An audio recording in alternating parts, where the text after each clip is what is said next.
శ్రీ మహాగణాధిపతయే నమః. ఐం మహాసరస్వత్యే నమః. శ్రీ లలితాంబికాదేవ్యే నమః. రాశి ఫలాల కార్యక్రమములో భాగంగా గురువు యొక్క మార్పు వలన, అలాగే కుజుడి యొక్క విధానము వలన ఇప్పుడు 12 రాసుల వాళ్లకు కూడా ఎలా ఉండబోతుంది, ఈ అక్టోబర్ మాసమంతా కూడా అనేటువంటి దాని గురించి నేను తెలియజేస్తూ ఉన్నాను. ఎందుకంటే సరే, గ్రహాలు ఎప్పటికప్పుడు మార్పు అనేటువంటిది సహజం. మొన్నటిదాకా మేషంలో గురువు కుజగురువులు ఇద్దరూ కలిసి ఉండేటువంటి దాని వలన కుజగురువులు ఇద్దరూ కూడా వృషభములో ఉండేటువంటి దాని వలన ఆ వృషభ రాశి నుంచి గురువు మార్పు అనేటువంటిది జరిగినది. మరి జరిగిన తర్వాత మిగతా వాళ్ళకంతా కూడా ఎలా ఉండబోతుంది అనేటువంటి దాని గురించి ఇప్పుడు మనము అన్ని రాసుల వాళ్లకు కూడా ఒక స్థానము మారేటప్పటికీ ఎవరెవరు ఏ లగ్నములో పుట్టి ఉంటారో ఆ లగ్నాన్ని బట్టి గురువు ఇచ్చేటువంటి యోగాలు, అలాగే కుజుడు వృషభములో ఉండి ఇచ్చేటువంటి యోగాలు, శుక్రుడు స్వక్షేత్రగతుడై ఉండేటువంటి దాని వలన ఎవరెవరికి ఏమిటి, శని వక్రగతిలో ఉండేటువంటి దాని వలన, ఇలా గ్రహస్థితులను బట్టే కదా మనకు ఎప్పటికప్పుడు ప్రతి నెల కూడా సందర్భాన్ని బట్టి గ్రహస్థితులు మారుతూ ఉంటాయి. అందుకనే మన జీవన గమనంలో ఈ నెల ఎలా ఉంది, వచ్చే నెల ఎలా ఉండబోతుంది, గత నెలలో మనకు జరిగినటువంటి ఉపయోగాలు ఏమిటి అని అన్నీ కూడా ఒక్కసారి మనము ఆలోచన చేసుకుంటూ ఉంటాం. అందువలన 12 రాసుల వాళ్లకు కూడా గురువు మిథునములో ఉండేటువంటి దాని వలన మిథునంకు వచ్చినాడు కాబట్టి, మొన్నటిదాకా కుజుడితో వృషభములో కలిసి ఉండినాడు కాబట్టి అప్పుడున్నటువంటి ఫలితాల కంటే ఇప్పుడు ఇంకా యోగవంతమైనటువంటి ఫలితాలు ఏమిస్తాడు.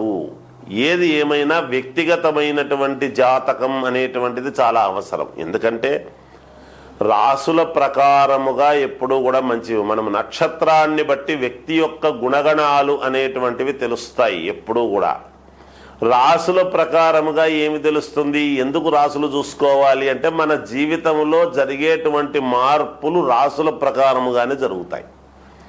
ఒకసారి పుట్టిన తర్వాత ఆ వ్యక్తి యొక్క గుణగణాలు మారవు కదా. ఆ నక్షత్రాన్ని బట్టి ఆ గుణము మనిషి యొక్క ప్రవర్తన ఇలాగే ఉంటుంది అని తెలుస్తుంది.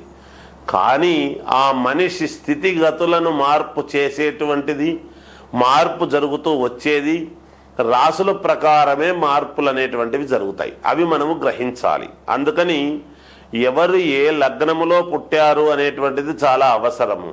అందుకే వ్యక్తిగతమైనటువంటి జాతకాలు ఎప్పుడూ కూడా మనము ఒకరు అని ఒక నమ్మిక అని పెట్టుకుని ఒక వ్యక్తి దగ్గర అని చూపించుకుంటూ కంటిన్యూగా ఎలా ముందుకు వెళితే బాగుంటుంది. ప్రతి వాళ్లకు కూడా ఒక ఆఫీసరు, పై ఆఫీసర్ గైడెన్స్ను బట్టి కదా ప్రతిరోజు కూడా ఒక సంస్థలో పనిచేస్తూ దాని యొక్క ప్రకారంగా నడుపుతుంటాడు.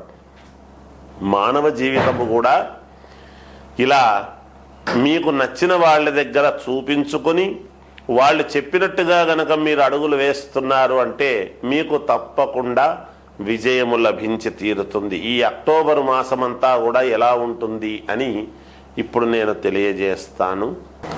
కర్కాటక రాశి వారికి చాలా అనుకూలముగా ఉన్నది. ఈ అక్టోబర్ మాసమంతా కూడా చదువుకునేటువంటి వాళ్లకు మీ ఆశయాలు నెరవేర్చుకోవటానికి చాలా మంచి సమయముగా ఉన్నది. ఇది గ్రహస్థితులు చాలా అనుకూలముగా ఉన్నాయి. మీరు బాగా ఉత్తీర్ణులవుతారు. అలాగే నూతన వ్యాపారాలు పెట్టాలి, మేము ప్రారంభించాలి, ఎలా ఉంటుందో ఏమో అని అనుకునేటువంటి వాళ్ళు ఆందోళన చెందవద్దండి. తప్పకుండా పెట్టండి, మీకు మేలు జరుగుతుంది. సర్వత్రా అన్ని రంగాలలోనూ మీకు సుఖము, జయము కలుగుతుంది అనేటువంటిది ఉన్నది. దైవానుకూలత పెరుగుతూ ఉన్నది. గ్రహాలు అన్నీ కూడా మీకు అనుకూలముగా ఉన్నాయి, దైవానుకూలము కూడా ఉన్నది. వృత్తి యందు చిన్న కలహాలు జరిగేటువంటి అవకాశం ఉన్నది, జాగ్రత్తగా మాట్లాడండి, మేలు జరుగుతుంది. అలాగే గృహలాభములు, కొత్త ఇల్లు కొనడము లేదా స్థలము కొనుక్కొని కట్టించుకోవాలనుకునేటువంటి వాళ్ళు కట్టించుకోవడము లేదా లోన్లు శాంక్షన్ కావటము కానీ ఇలాంటివి ఏవైనా మీకు జరగవచ్చును. ధనము అభివృద్ధి చెందుతుంది. అలాగే సంఘమునందు గౌరవము, పేరు ప్రతిష్టలు, మీ మాటకు విలువ పెరగటం ఇలాంటివన్నీ కూడా ఉన్నాయి.